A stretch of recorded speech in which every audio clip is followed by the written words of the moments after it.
Hi, I'm Terry Kimball, CEO here at the Chandler Chamber, and we have a great Strategy for Success seminar ready for you today.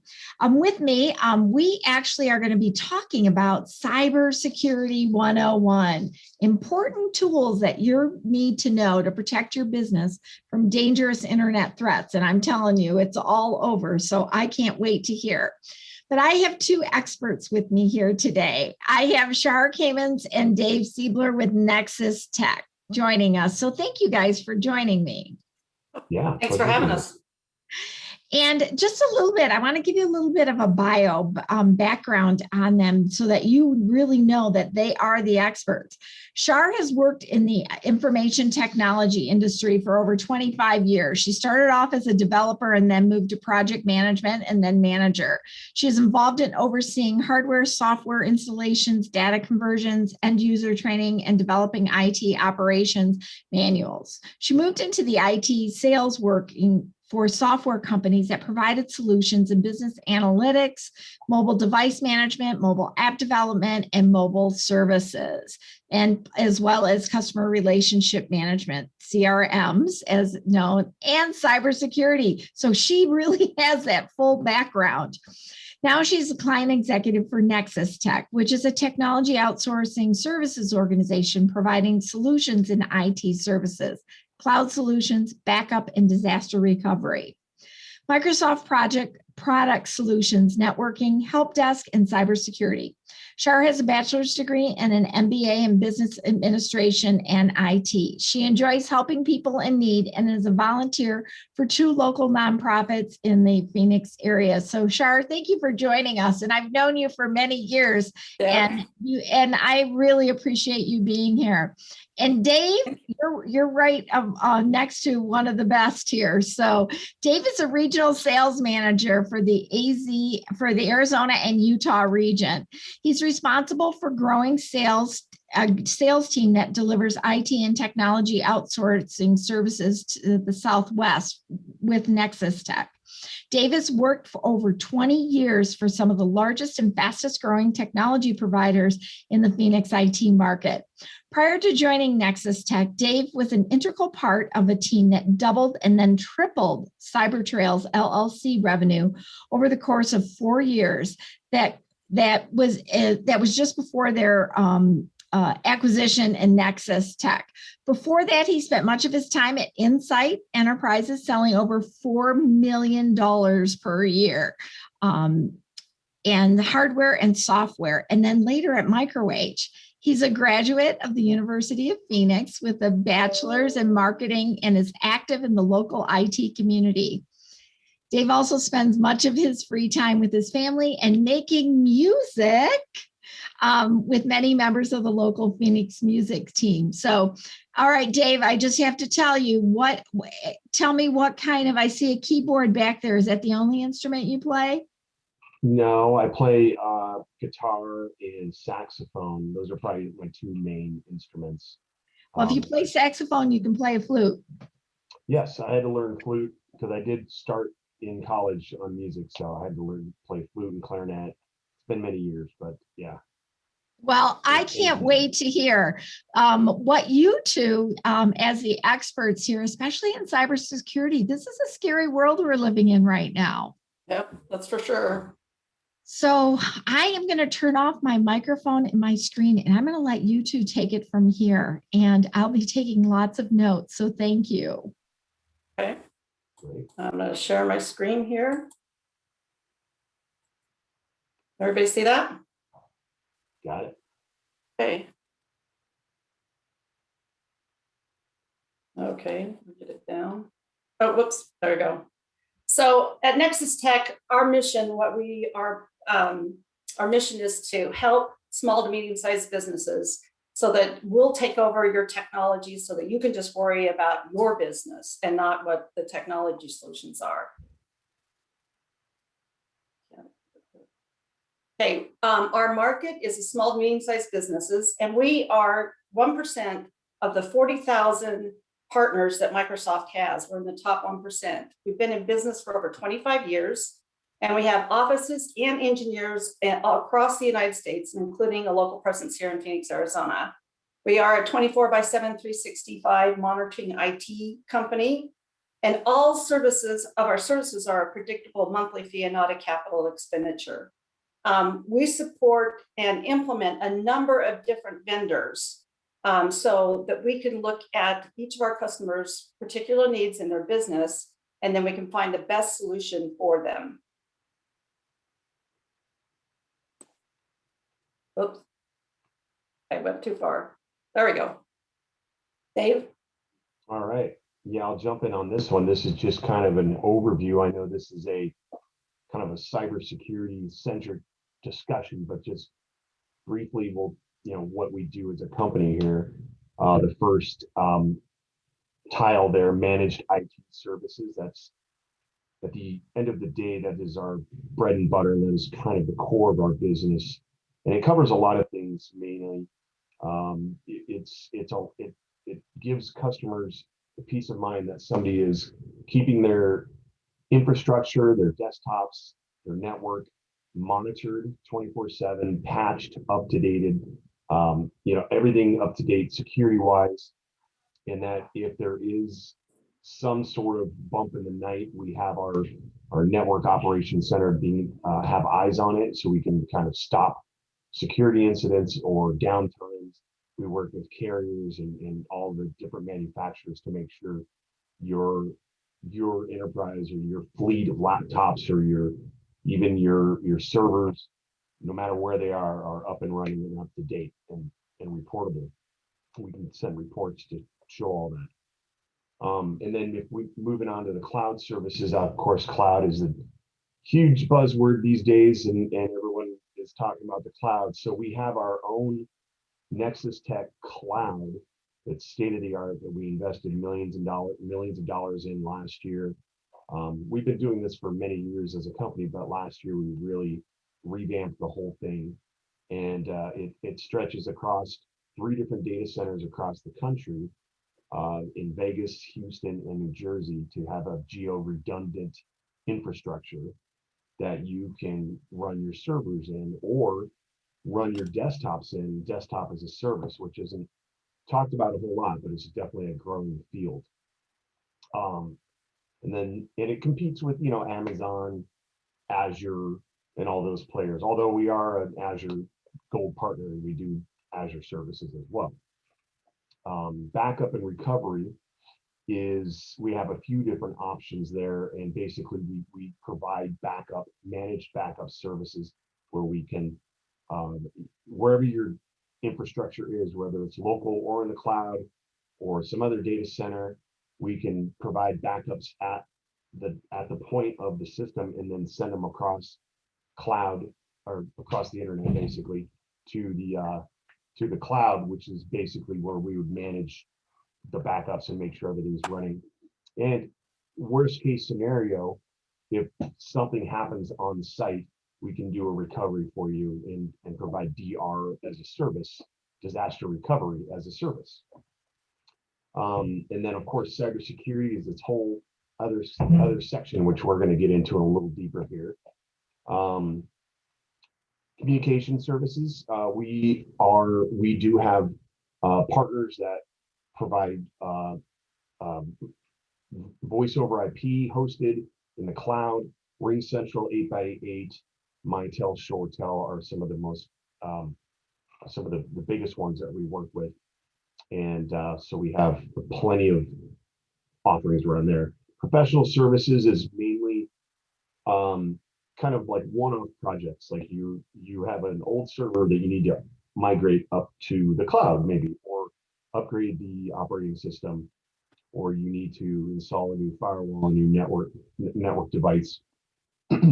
We can do any project, small or large, as like just a one-off project. And then managed mobile devices, which is honestly, Shar, that's your area of expertise. Do you want to just say a little quick bit about that? So the services we provide on mobile devices is, procuring the devices, configuring the devices, repairs. We depot some of your devices so that if you need an overnight quick and somebody's lost it or they need repair, we can do it overnight. And then we have things like buyback and some other insurance plans on the mobile devices. So this is cybersecurity topic is really personal to me. Last year, I was just working from home doing paying some bills, and I got hacked at home. And this really shocked me and surprised me because in 2007 and 10, I actually worked for one of our vendors, SonicWall, and the landscape at that time was more around, you know, companies and larger companies. So when I started working at Nexus Tech, that's when I found out that the hackers are now focusing on small to medium-sized businesses and even individuals because they know that these are the people in the companies that are not spending money or taking care of solutions or getting solutions to protect themselves. So I really feel like I've just taken a mission that I'm out there. I want to protect and spread the word and protect the small and medium-sized businesses. But the whole thing is, bottom line is how to mitigate risk to your business. That's what's the most important part. So what's happening in the world of cybersecurity today? First and foremost, the hackers will do file deletion or encrypt your files so that you cannot get access to them. And these are all your business files. And they will say, if you want your files back, then we want X amount of dollars, and you have to pay them the ransomware. Then, of course, it's also identity theft, where they can get your legal documents, your tax records, intellectual property, anything related to your business. And there's a lot of eavesdropping on secure communications. Hackers will get names, email addresses, phone numbers of all your customers, your employees, and your vendors as well.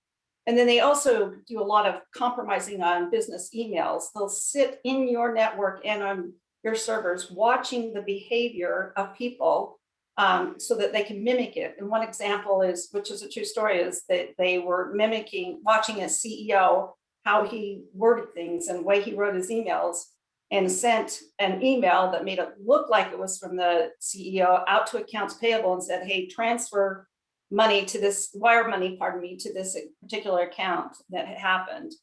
And then lastly, they're also doing a lot of spam, illegal, inappropriate emails, which happens to a lot of us individually as well. So the cybersecurity, the solutions are very multifaceted. It includes network security, email security, endpoint security, and we talked about mobile device management, as well as employee training. And Dave's going to get into each one of these and explain what that means. Yeah, great. So network security monitoring. This is probably the highest kind of level. It's maybe a little tough to understand, but it is, I always like to look at it as like a house. You have your house, you have your locks on the doors, you have your alarm system, you have a fence, you have a dog, you have all of these little pieces in to make sure you're being protected. But you don't necessarily have like a security guard wandering around your property, looking at everything in a holistic view. So network security monitoring, that's what it does. Is there's an actual piece of software that we can install on your network that looks at every piece of your network, whether it's your email, your servers, your firewalls, even computer end users that are using their computers and accessing the servers in maybe suspicious ways, or it can even detect, you just got 600 attempts to unlock a password on your server from an IP address in China. That's not normal, right? And that's not something that you would see unless you have security monitoring in place. And you may have logs that are running on your firewall that you can go in and dig through later, but those log files are like 10,000 lines long. So network security monitoring is it's a newer thing. It used to be kind of designed for Amex, for Wells Fargo, for Boeing, these huge companies, because it was really expensive and hard to do. But over the last several years, there's been a lot of disruptors in the marketplace that are offering products for the SMB market up to the mid market.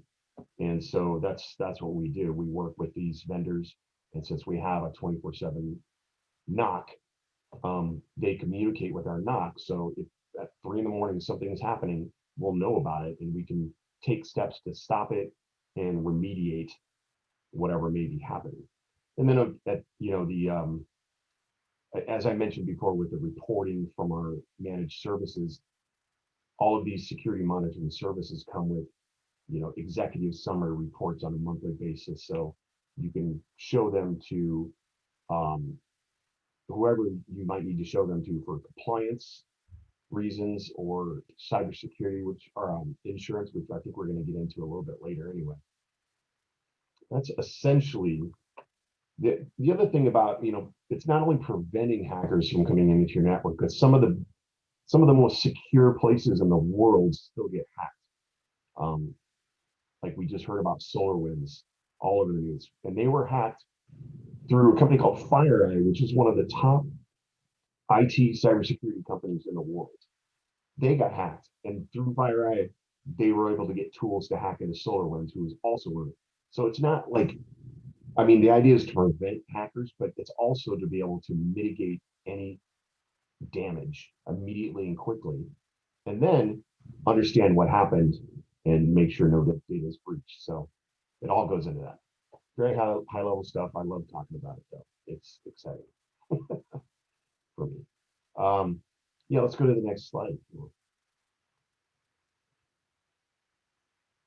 Email security. Okay, this is probably the one we're most familiar with, spam protection. We're probably the most. So spam prevention is pretty good these days. It'll block malware. And back in the day, I remember there was PDF files that would come in that were not really PDF files. The spam products have gotten really good at protecting a lot of that, but you still have to have it. The thing about the email security that's a real problem right now is the phishing attacks, because there's not a ton of products out there or a ton of good ways to protect against that. Even in our company, sometimes we get an email that says, "Hey, from my CEO saying, I need our account number for FedEx or something like that." And it comes from my CEO, right? But you can always tell when you look at that, there's some weird spelling, or if you hover over the email address, it actually shows like a different thing. And anyway, a lot of that is about education, which we're going to talk about even further here in a little bit. But there is also products that are designed to stop phishing specifically. Barracuda Sentinel is one of the best ones out there, and that's a product we use and manage and offer to our customers. And then at the same time, we tie it into our security operations center, our NOC, so everyone's communicating together. So to hopefully stop and mitigate any of these. Yeah, go ahead and let's hit the next slide here. Endpoint protection is something we're all familiar with, way back to Norton and McAfee, and we've been using it for years and years, and you got to have it.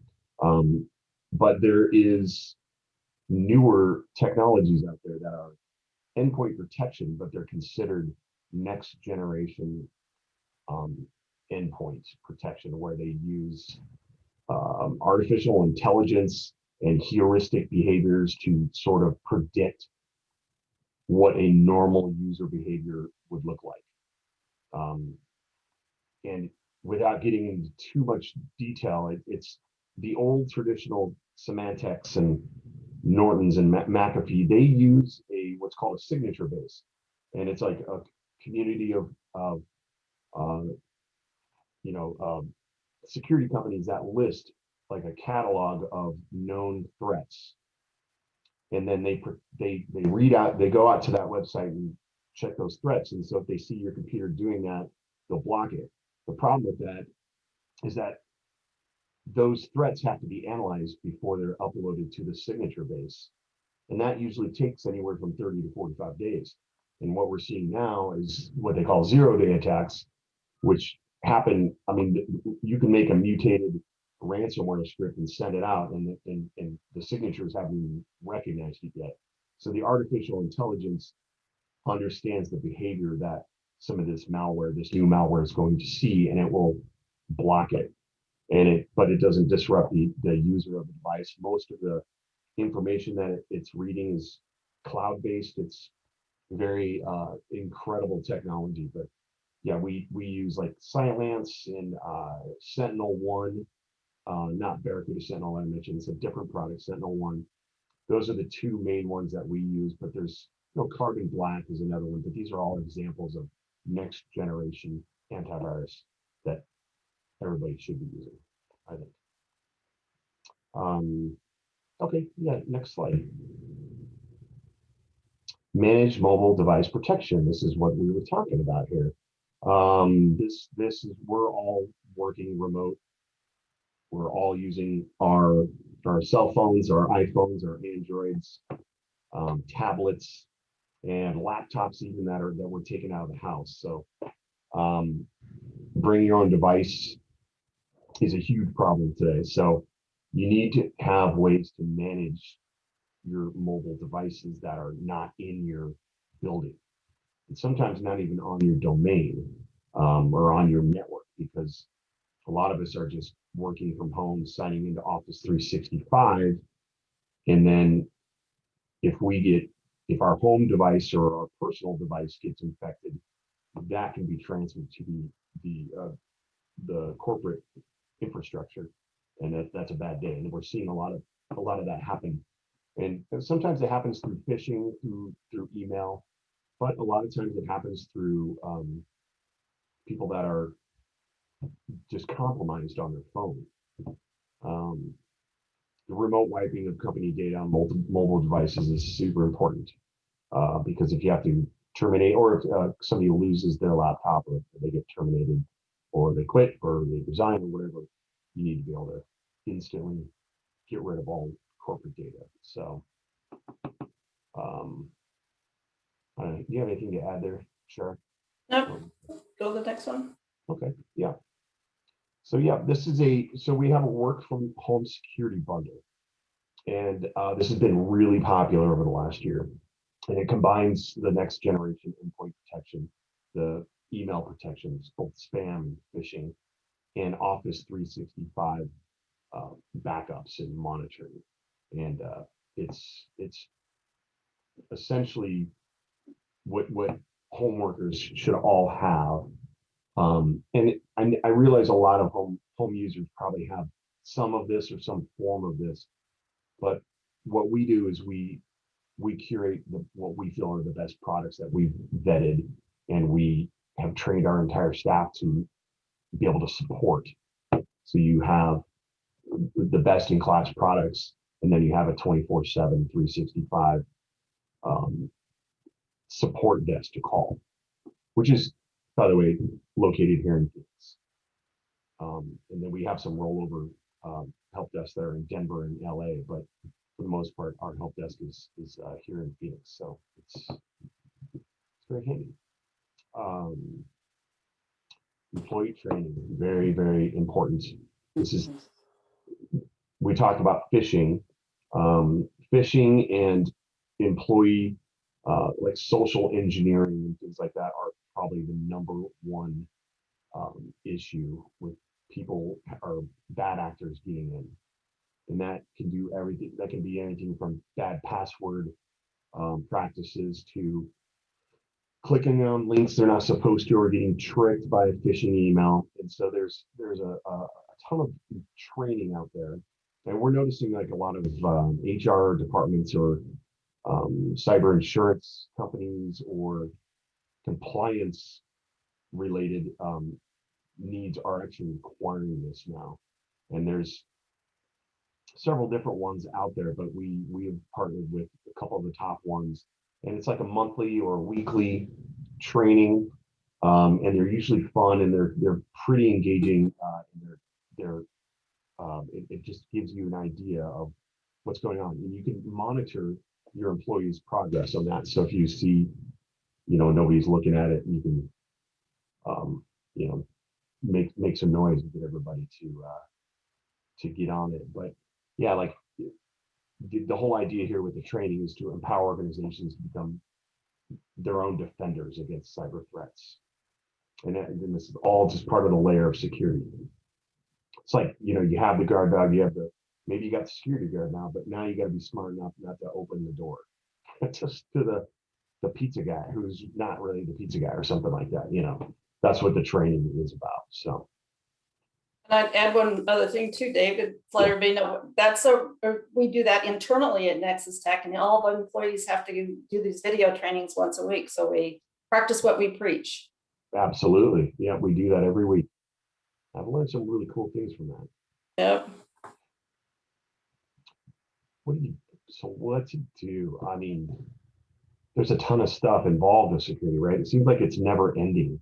It's like we're always being told you need this product, you need this product, you need this product.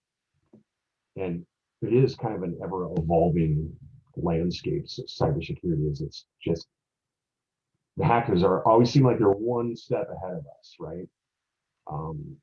But that's where we come in. Let us help you out. Let us do an assessment. Let's understand your risk. We can do a free security risk assessment for you. We can do something even more in depth and really spend some time in your network. There's things like vulnerability scans that we can do we can see if we can poke holes in your network from the outside. And then of course we can show you the reports, and then we can help you remediate it by blocking ports and firewalls. You wouldn't believe how many of our customers we've done this for, and they have like terminal server, public facing terminal servers that if you look at logs, you'll find that people have been trying to brute force, meaning just guess a password on these things for several months. And they usually use software to guess these passwords. So just kind of like, and it times it, so because if you do too many at once, it'll lock you out. So these softwares are smart enough where they'll just drip, try it, over like literally 6-8 month period until they figure something out. And then sometimes the password is password.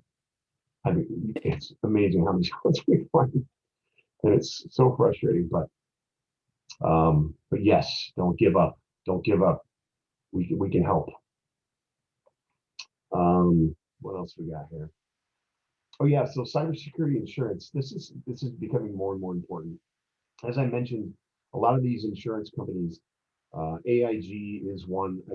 I think that's who we use, Nexus Tech. But there's a lot of them out there. If you're interested in it, you can ask us for a recommendation, or you can just go to your policy, your insurance policy, and they'll probably have an option for you.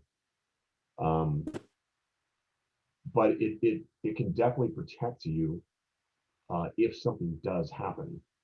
I've seen, I'm not going to name any names here, of course, but I've seen ransomware where it's up to like 85K.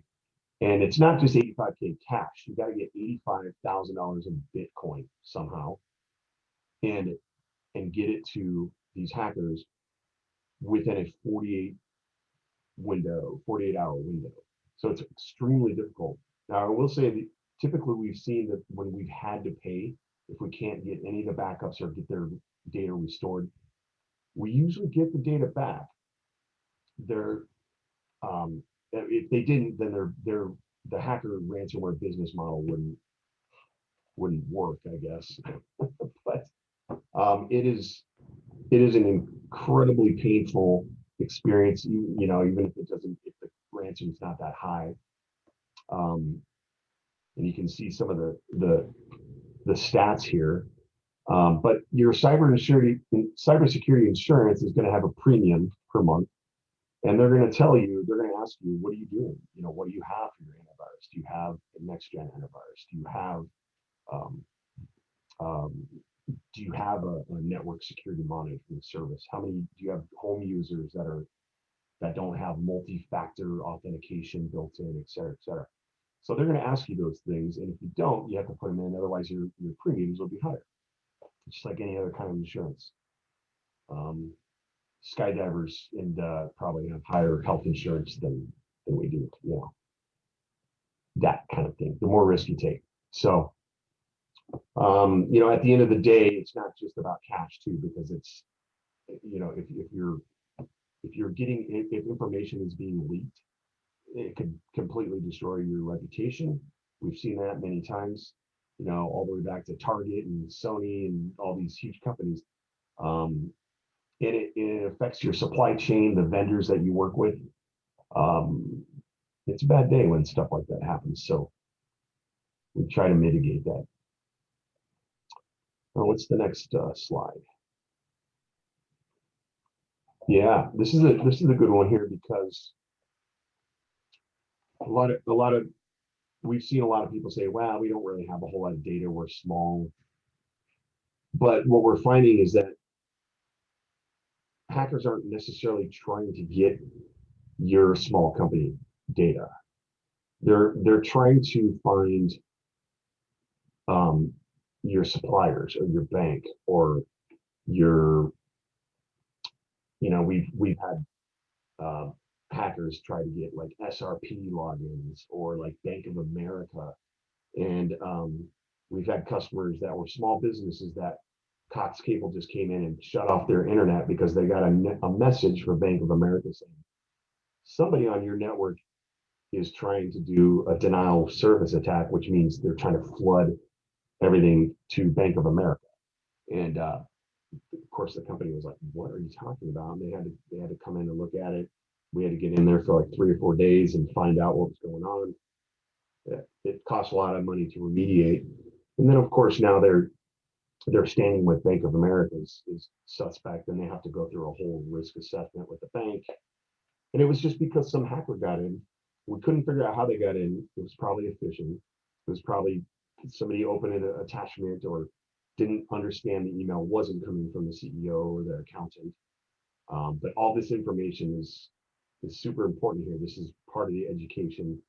And you know, if you don't feel like a target, it's not necessarily you that's the target. They could be targeting other people. We had a customer that it was again another Bank of America. They were trying to hack to them, but they found out that the bad actors that were on their network were Iranian. And so the FBI came in and had to take their computers because now the FBI is like, are these people working with Iran? It's like, and they of course weren't, but just not a good day, not a good week or month for that customer. Okay, yeah, next slide. Yeah, okay, so this is where we're talking about password practices. Here's something interesting I just learned the other day, that those, and I don't know if this is true, I haven't done research, but I'm starting to wonder now. On Facebook, a lot of times they'll have those things. It's like, share the name of your first dog or whatever, or what's your favorite movie that starts with C or something. Somebody told me that some of those things are put out by people trying to collect information, because a lot of times people will use their dog or their favorite movie as passwords. And I thought that was interesting. I have to look into that, but either way, you shouldn't be putting any of that information on Facebook. And when you do create a password, you shouldn't use any personal information. You know, they talk about using phrases, at least 12 characters. At our company, we do 15 characters. It's kind of annoying, but they say that after 12, like at 15, if a hacker was going to try to use a software to try to break that password, it would take like 60 years or something like that. So 15 is kind of the best. 12 is like right at the break point where it's not such a hard thing for the users to get used to. Yeah, avoid common words or phrases. You want to make up a phrase. I'll look at something on my desk just randomly, like 3 objects, and then, well, I just told you my secret. Dang it. Anyway, don't use it. Don't use that one.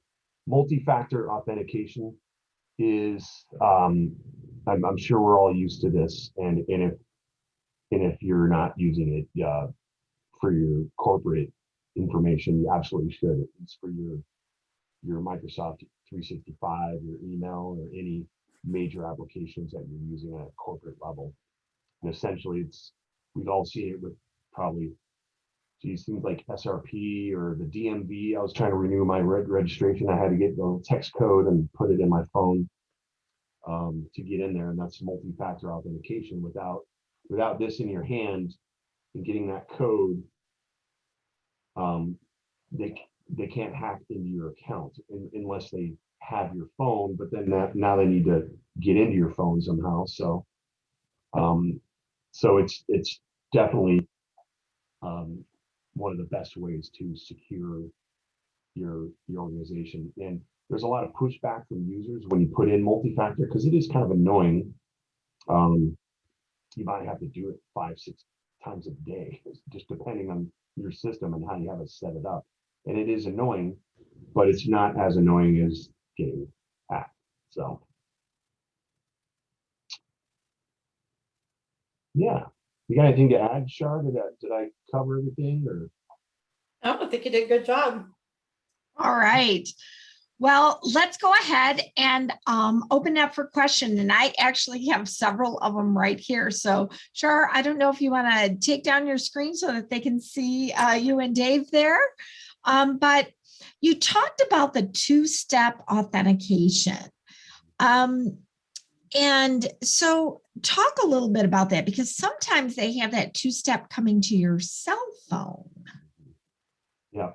Yeah, I kind of went over what's that. like best practices that you'd take a look at? I think the cell phone is a good way to do it. There's a couple of different ways to do it. There's like Google has an app. And it's Google Authenticator, and it's an app that on your phone and you can have all your different applications on there, and whatever application you're trying to get into, you use that code. Those are more for proprietary applications that you use internally. Microsoft has their own multi-factor or two-step authentication for email that does send a code to your phone. So that's very common. A little less commonly these days, you'll see those little tokens that you put on your keychain, like a little key fob, and it'll have a little code on there. And when as soon as you try to log in, you look at the key fob and you type the code in, and if it's correct, it'll let you in. The problem with that is they can get lost, and they're not easy to manage. So I think the cell phone text or the Google Authenticator app has been the most popular these days. So let's talk a little bit about that. You talked a lot about, and Shar, this is for either one of you, so jump in. Okay. You talked a lot about the passwords and the 15 characters or so forth. I can hardly remember what I had for lunch yesterday. So are there best practices that you would recommend? Because some of these, when they go on, they say, this is the password, or do you want to create your own unique one? Thoughts on that? Well, personally, what I do is have a combination of things, like with numbers and letters and or even phrases, but it's not like password we were talking about. Don't use that, but it's a combination of different things. And my password is 20 characters long, but I recall it, so it has some meaning to me, and I switch it up so that they can't figure it out. So it'd be harder for a hacker to get into. Dave, what about you? Do you do anything different? That's pretty similar to what I do. They definitely recommend that you don't use the same password for multiple sites, which can be extremely difficult to manage. One thing that we can do with our expertise, and one thing we can help with is helping a company set up with a single sign-on situation where all of your main apps are connected to the Microsoft Azure Active Directory, and that's what authenticates your password. And it doesn't have to necessarily be for Microsoft. It can be for your accounting program. It can be for Good to your, know. whatever application you're running, your CRM. And so it is essentially one password, but it's authenticated in a secure manner. Now for your personal stuff, like your Amazons and your Facebook passwords and things like that, I would, as much as possible, use the password generators that your browser will suggest. Okay. Those are usually extremely complex, and then you can have it saved so that next time you go there, you don't necessarily have to remember it. I don't know. There's a lot of ways to tackle that. There really is. Well, and I know that that's one thing that, I know, especially in our household, that we struggle with, especially my husband. A couple of years ago, I actually had my cell phone taken. And of course, with credit cards and everything else in there. And it was interesting. One of the companies that I called, and I'm walking through, and I was obviously very upset. Luckily, I had things in place ahead of time. And one of the things that they gave me a suggestion was, because my husband, we divided and conquered. He called some of the bank stuff and so forth, but they asked him for my passwords. He said, "This is my wife, blah, blah, blah." Well, he can't remember it, trust me. So one of the things that they suggested was, on our phones, a two-step authentication with your thumbprint. Put my thumbprint on his and his thumbprint on so that we have two of them on our phones, because heaven forbid something were to happen to him or me and we have to get into each other's phones to take a look at, because that's where most people store their passwords, is on their phones or on their tablets, just because they're easier, they're smaller to carry around and so forth. So I thought that was really interesting how they did that, how they suggested that. Thoughts on that? Well, I don't know if I trust anybody enough for that. You can tell I'm Dave's not married. No, I'm not married. So, that is, that's actually, if you have somebody that you trust, obviously, that is a good idea, because otherwise it can be extreme hassle to get in there. Your phone's pretty much, if you lose your phone and just trying to reset your Apple ID or something like that, it's just take too much time. Like, I don't remember my Apple ID. I set it up 9 years ago. It's like, it's frustrating. Exactly. The other thing that happened when that was, when I had my information taken, and it was interesting because my credit card, what they did is they went to the gas station right away because they had my ID on there. What they tried to do was, they went through, and my husband at the time worked for the bank, so it was pretty easy for me to get my account shut down pretty quick. But they go to the gas station to fill up their gas, and it's all they need is your 5-year zip code. Well, they had my ID, so they have my zip code there. Then they go inside to try buying gift cards. And that was something. The other thing that one of the security, actually, when I filed the police report, they said that make sure to check like places like ancestry.com and so forth to see if any of my loved family members had our information on there, because on there people could find out my mother's maiden name. And a lot of companies ask what's your mother's maiden name or your father's middle name. Yeah. Make sure that you keep those locked. And you're shaking your head because you're so I'll tell you, how do you guys stay ahead of these hackers and coming up with these things? It just boggles my mind. I don't think that way. Well, a lot of the vendors that we implement and install and work with, they have people that are actually hackers themselves. And they just try to get into the dark web and try to see what's going on so that they can put those anti-hacking techniques into their own software and their own solutions that, like I said, that we implement and install. Yeah. So I have another question as relates to business that has come in. So many companies are using, especially because we're working remotely, a lot of companies are not back in their offices, so to say, to get mail and so forth. A lot of companies are paying by ACH. Yes. Yeah. You want to talk? I love when his eyebrows go up. That means you know what I'm thinking. Yeah. Well, no, that's the phishing attempts, and almost always they're surrounded around the ACH,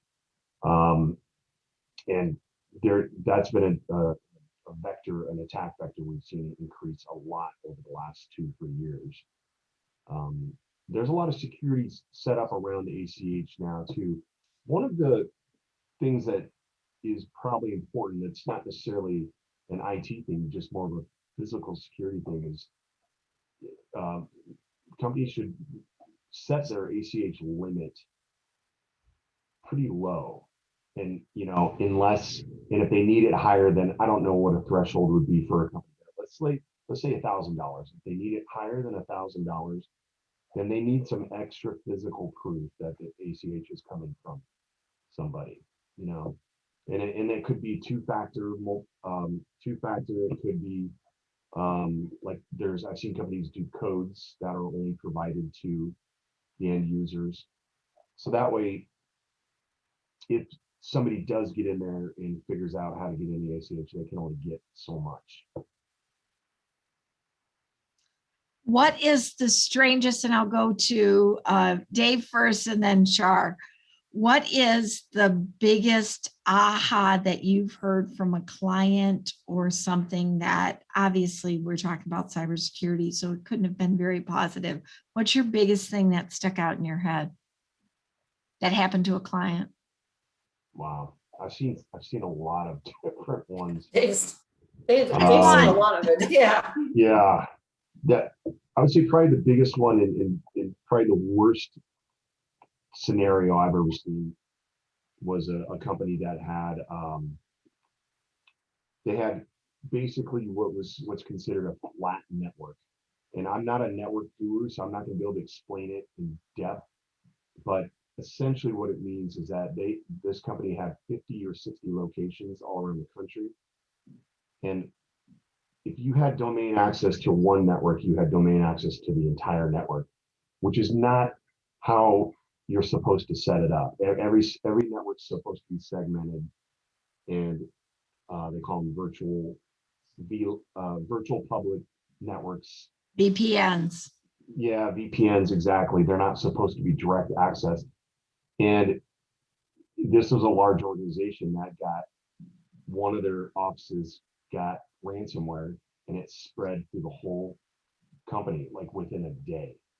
Like it was just awful. And it was a company that we had been talking to about revamping their network over, for several months. And needless to say, we did after that incident, but it was not fun for anybody. Wow. Felt really bad for them. Wow. So Shar. it's those network things. I don't think I would have known that either, but we have security and network guys that know that, that can do those risk assessments. So Great information. Shar, what's the worst thing you've heard? Well, I think it's not like the worst thing, but I think that one of the things that when I've been talking to small, medium-sized businesses is, that your employee is your weakest link in your security. So if there's, we talked about all these different solutions, and, the more you select and the more you do, the more secure you're going to be. But what I try to preach is, if at minimum is to do the employee training, because that's, there are what's going to cause something to happen for a hacker to get in. So the more you educate your employees, the more that they will be forefront in their mind, and then they'll know not to do these certain things that allow hackers come into the network or into their corporate. Well, it's interesting. And I know recently we've heard numerous, it's been all over the news and in the papers about all the DES fraudulent claims that are happening, and how DES is now put in a two-step authentication system so that when people apply for unemployment, that they can verify that those people that are applying can really receive that. And I've heard some real horror stories from some of those businesses, and businesses that are being hit with claims that these people never even worked for their companies, and these are their social security numbers floating out there. And they're saying it's because of other data security breaches, like, the targets and those kinds of things that have happened before in the past. And that, it gets out there on that, that black web, that dark web. So anyway, wow, you two have really enlightened us, and I so appreciate your time and everything that you've talked about here today. If people have more questions, we'll make sure that we get your contact information out there, and I'm sorry we don't have time for more, but I really want to thank you and thank the City of Chandler for continuing to support these programs through the Industrial Development Authority. As well as stay tuned next week, we are going to have emails. Are they dead or not? And we will have Mark Stewart and Jillian Grammer with Concept to Completions talking about how to increase your email list as well as your text messaging list. So thank you again, Nexus Tech. Thank you very much for being here, and I appreciate all your time. Stay safe. And if you want more information, please log on to our website and we'll get you their contact. Thanks again for joining us. Great. Thanks, Terry. Thank you.